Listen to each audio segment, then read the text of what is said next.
Jessie. Sarado na yung Jollibee. Sarado na yung lights. Paano yan? Okay na yan. Ha? Okay na yan. Paano tayo uuwi? Dito lang tayo. Wala na, hindi makakauwi. Papa ko. Dito na tayo tutulog.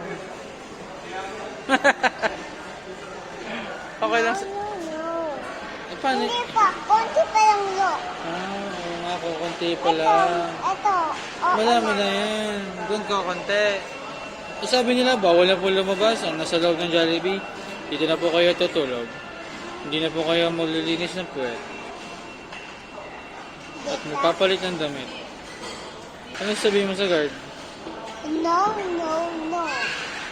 Lang nang go, pwede? Oo. Sabi niya.